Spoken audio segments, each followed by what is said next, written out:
Al chile. Mis amigos, soy Bebe Yamel.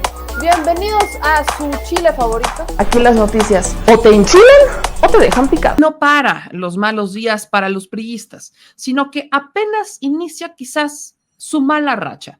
Algunos en redes sociales tildaron que esto era como el crossover del sexenio, asegurando, porque ya traen esta línea y muchos aseguró, de que el presidente Andrés Manuel López Obrador pues estaba apoyando, encubriendo, protegiendo, pactando con un Enrique Peña Nieto. Eso es lo que dijo el presidente, es lo que habían dicho los presidentes del PRI, el presidente del PRD, o sea, bueno, el presidente del PRI no se quedó callado, pero sí el del PRD, sí el del PAN, o sea, todos traían la misma línea, que AMLO había pactado con Peña Nieto para no tocarlo.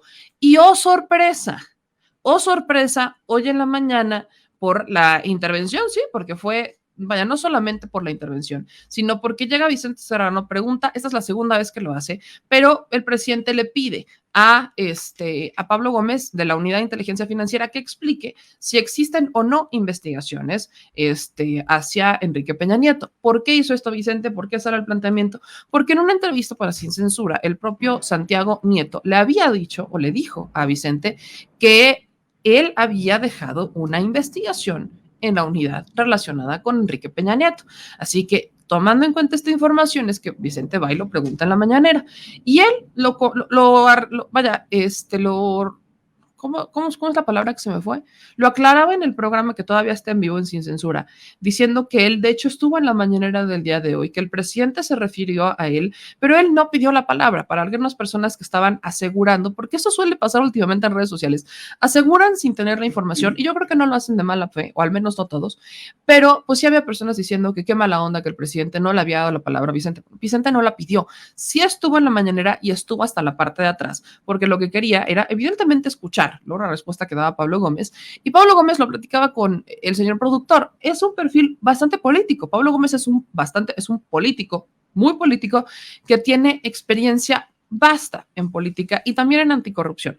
Entonces, la explicación que da Pablo Gómez el día de hoy fue bastante amplia, fue una explicación bastante amplia y además bastante, ¿cómo llamarla? Bastante paciente con la prensa, que rompió todas las reglas y que aparte, pues Pablo fue bastante, pues vaya, quieren preguntar, órenle, quieren gritar sus preguntas, pues a ver si las cacho y se las voy respondiendo. Entonces, la prensa, vaya, la prensa siempre se va a comportar así, siempre se va a comportar así, porque a veces no tienes la oportunidad de que te den la palabra, entonces pues aprovechas. Eso es lo que yo he entendido en estos tiempos de ir a la mañanera, me ha quedado perfectamente claro. Así que vaya.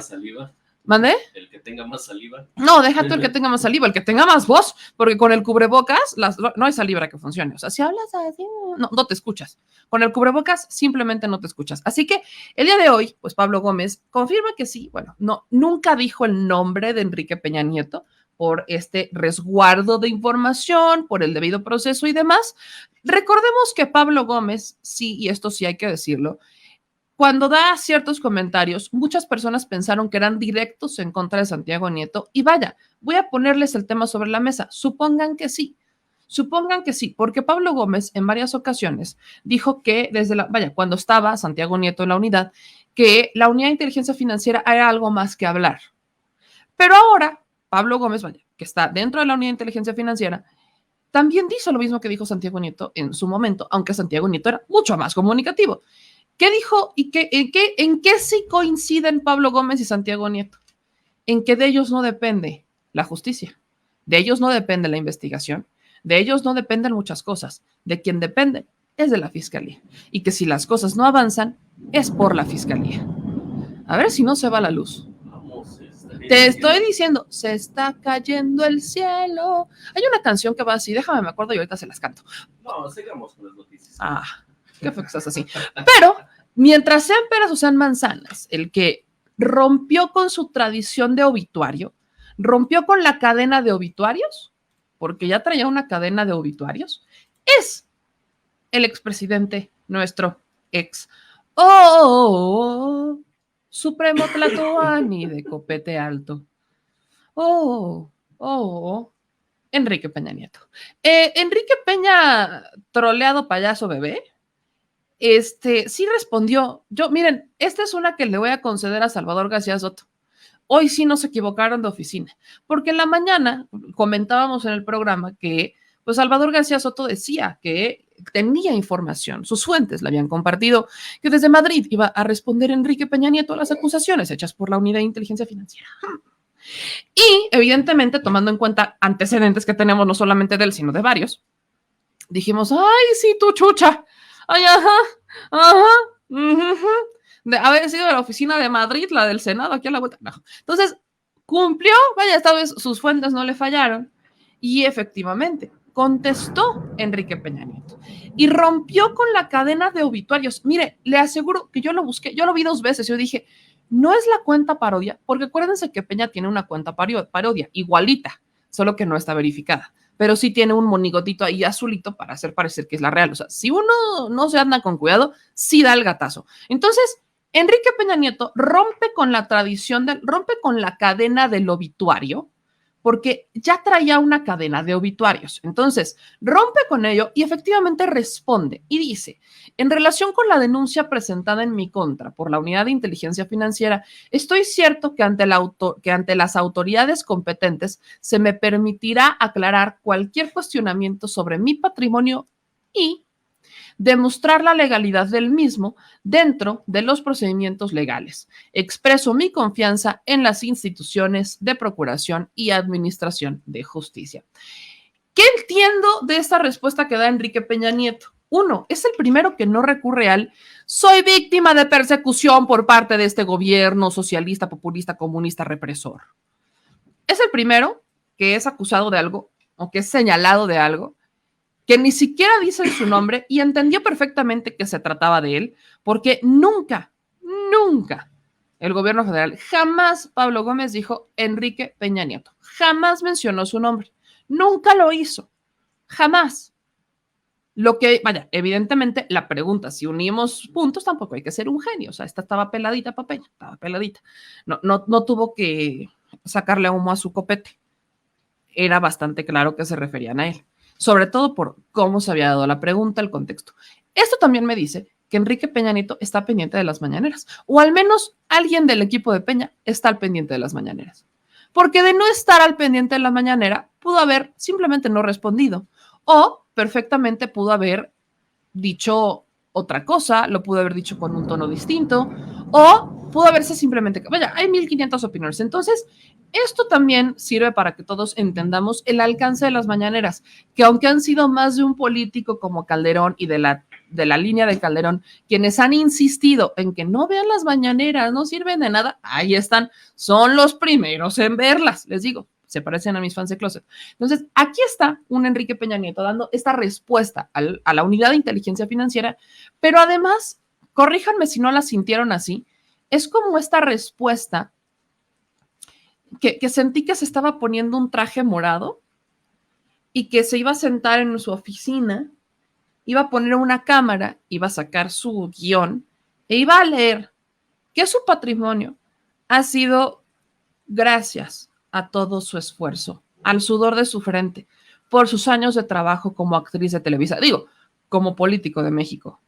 La neta es que estuvo a tres Enrique Peña Nieto de salir con un trajecito azul, digo morado, ya miren mi daltonismo a dónde he llegado, ya ando daltónica, pero estuvo a 3 Enrique Peña Nieto de salirse con el trajecito morado a decir que efectivamente él daba fe y legalidad de su patrimonio porque fue con el sudor de su frente de vivir del erario durante toda su vida, literal, toda, desde su papá y desde su abuelo. Entonces, bueno, Enrique Peña Nieto, la respuesta, lo único que sí rescato que es distinto a las demás es que no se victimizó. O sea, no aplicó la clásica de soy víctima de persecución política, soy víctima de una venganza, soy víctima de presiones, esto es una venganza política. O sea, no aplicó ninguna de esas y simplemente se remitió al decir que en relación con la denuncia presentada en su contra, Está cierto que ante las autoridades competentes se le va a permitir aclarar cualquier cuestionamiento sobre su patrimonio y demostrar la legalidad del mismo. Ahora, quiero ver si puede demostrar la legalidad del mismo.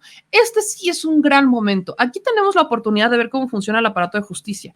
Esto ya está en la cancha de la Fiscalía, porque si lo que dijo Pablo Gómez es cierto, la Fiscalía General de la República ya abrió una carpeta de investigación por los hallazgos, vamos a llamarlos así, por los hallazgos encontrados por la Unidad de Inteligencia Financiera que habrían sido, inicia esta investigación, esta investigación y análisis de datos inician desde octubre del 2021, cuando efectivamente todavía Santiago Nieto estaba en la Unidad de Inteligencia Financiera, porque recordemos que Santiago Nieto se fue hasta la primera semana de noviembre del 2021 de la unidad. Entonces sí, efectivamente coincide con que Santiago Nieto habría iniciado la carpeta de investigación, lo habría puesto sobre la mesa y pues ahí está. Es la unidad ya prácticamente encabezada por Pablo Gómez quien se da con toda la investigación, con absolutamente toda la investigación en el caso y pues ahí tienen la primera respuesta de Enrique Peña Nieto. Lo que sí, vaya, les digo, yo pensé que no iba a romper con su cadena de obituarios, porque aquí, vean cuál fue su último tuit el 4 de febrero, cuando lamentaba el fallecimiento de Alberto Palleres. El del 26 de julio del 2021, el fallecimiento de René Juárez Cisneros, destacado político y servidor público que dedicó su vida al bienestar de Guerrero y de México, uno de sus grandes amigos. Luego, el 17, el fallecimiento de Silvia Sánchez Estrada, la esposa de Beltrones, el 24 de enero del año pasado, que el presidente tuvo COVID, ¿no? Entonces lamenta que el presidente tuviera COVID. Pero vámonos al 22 de diciembre del 2020, cuando lamentaba el fallecimiento de Juan Bustillos, o a el 17 de diciembre del 2020, cuando expresaba su sentido pésame por la familia Cuello Garrido, por el fallecimiento de Fernando Cuello Pedrero, o nos vamos al 18 de noviembre del 2020, cuando fallecía la profesora Candelaria Beatriz López Obrador, hermana del presidente, o vámonos al 15 de abril del 2020, cuando estaba dando las condolencias por el fallecimiento de Ignacio Pichardo, el 1 de abril del 2020, cuando falleció su amigui, Gerardo Ruiz Esparza, o Ruiz Estranza, o, ¿cómo le decía Denise Dresser a Gerardo Ruiz Esparza? ¿Te acordarás, productor? Richard Gere. Ajá. Ok, Richard Gere, gracias por seguir existiendo. Luego, un tuit previo es justamente el de el 18 de junio del 2019, cuando rechazaba categóricamente las falsas imputaciones hechas en su contra, publicadas en distintos medios de comunicación, atribuidas a un supuesto informante. Ahí fíjense el tono. No es la primera vez que pretenden inculparme de mala fe y sin fundamento alguno. Por supuesto, mienten.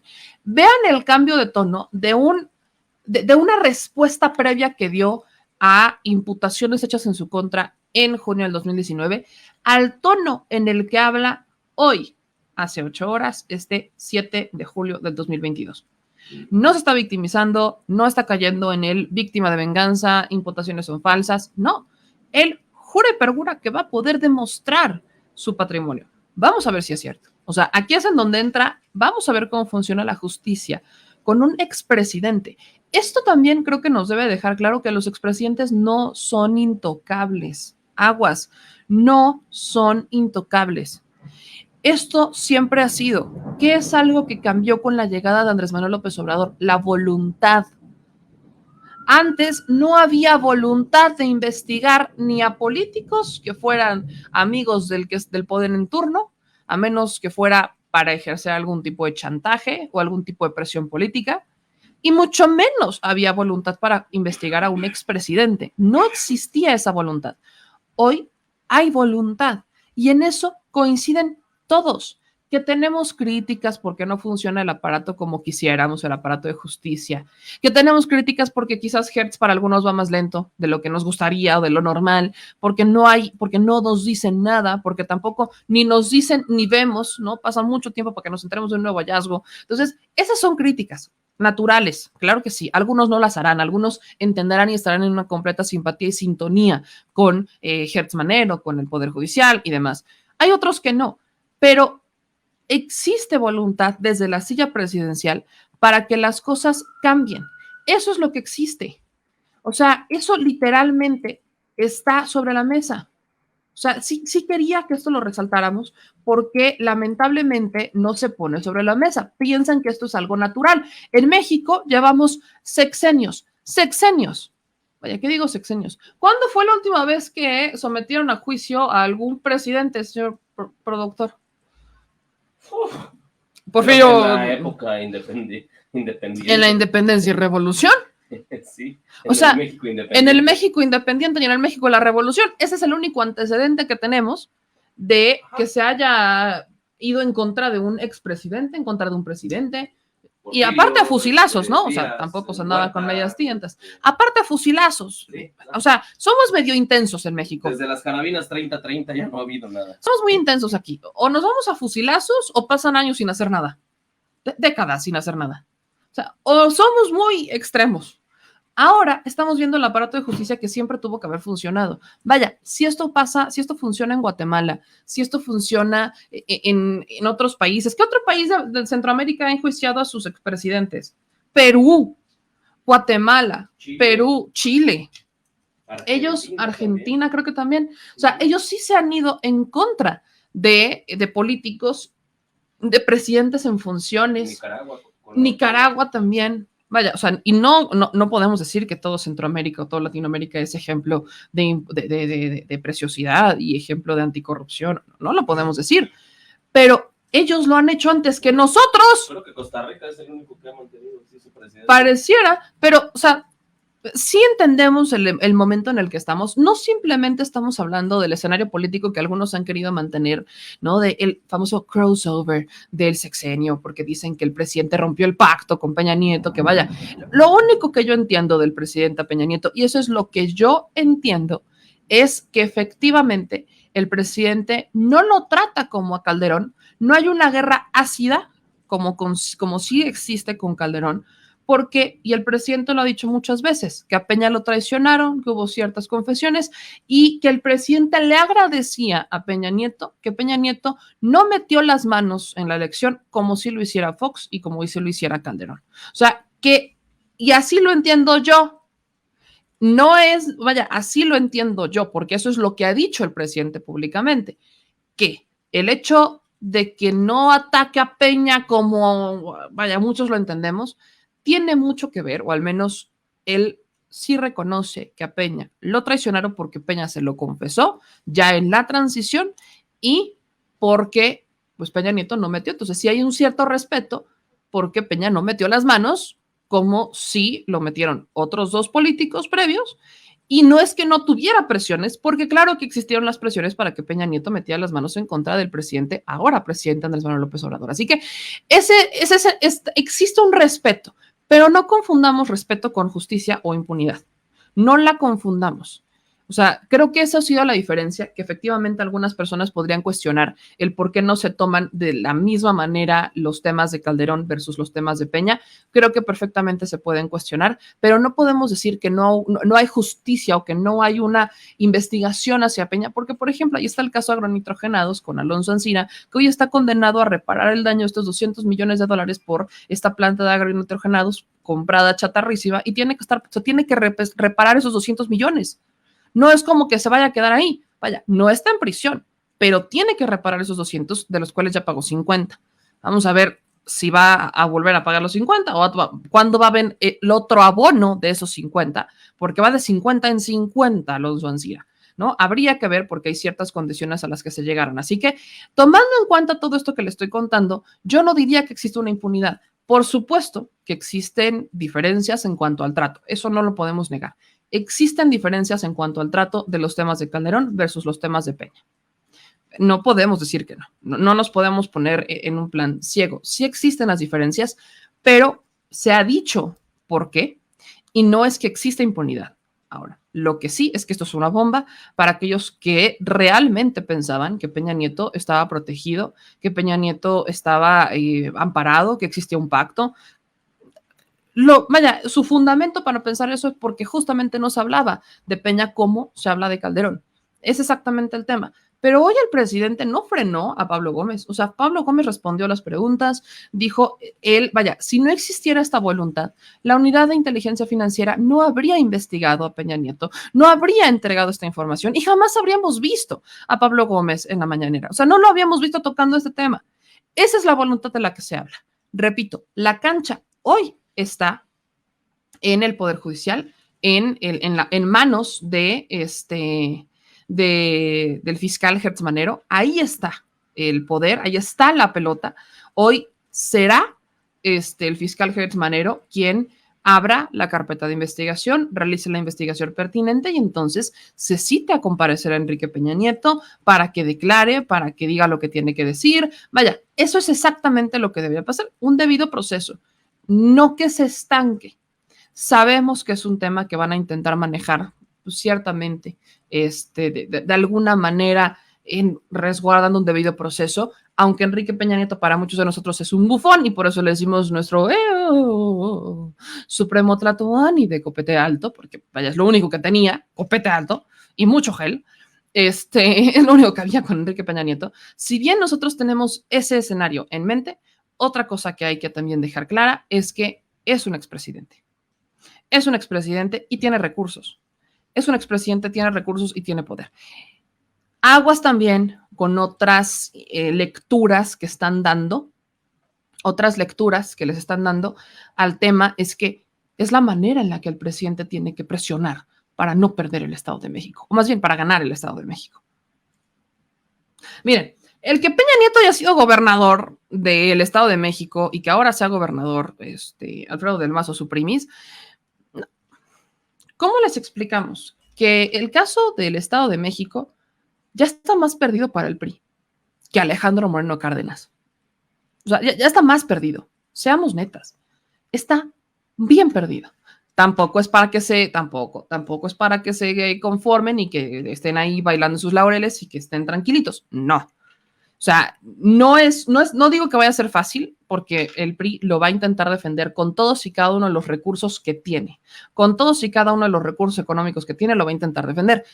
Pero tampoco es como que la gente del Estado de México esté muy contenta con el PRI. Hay ciertos sectores, como los de Antorcha. O sea, sí hay ciertos sectores, porque han vivido del erario del PRI, del Atlacomulcho, desde hace muchos años.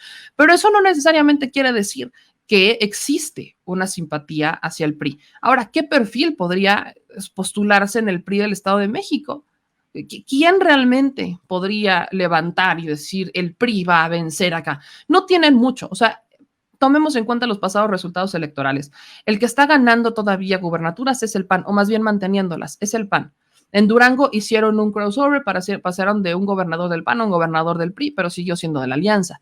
Yo dudaría, ¿no? Y lo digo honestamente, dudaría mucho que de no haber ido en alianza entre PAN y PRD hubieran mantenido Durango. Lo dudo infinitamente.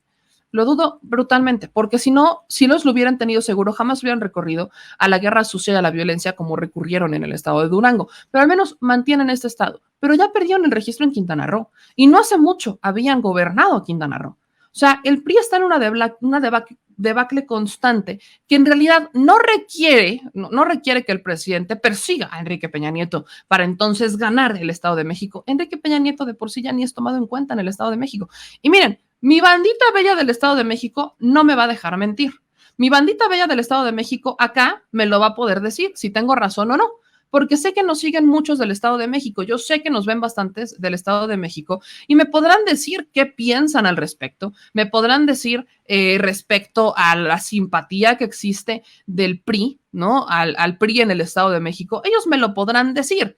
Hasta el momento no veo que exista una amenaza por la cual el presidente haya tenido que recurrir a Enrique Peña Nieto para entonces controlar el Estado de México para Delfina.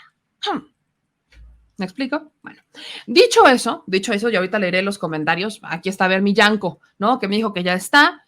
Dice Manuel García, ya habían perdido el Estado de México, totalmente de acuerdo, lo robaron. No confundamos eso. Y tiene toda la razón. Tiene toda la razón Manuel García. Recordemos que el 2017, no hay, hay muchos temas ahí pendientes que tampoco resolvió la autoridad electoral, que dan pie a entender que efectivamente un robo hubo un robo en el Estado de México y que lo habría ganado Delfina.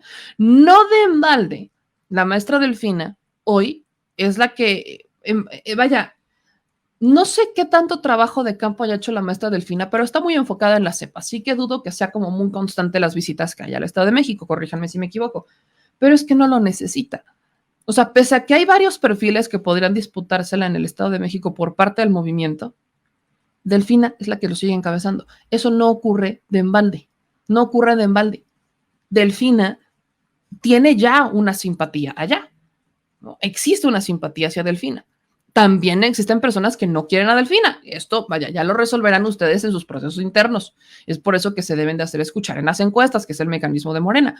Pero, indudablemente, Morena ya tenía un camino ganado en el Estado de México y no es necesario recurrir a un Enrique Peña Nieto como para, ay, es que, ay, ¿cómo?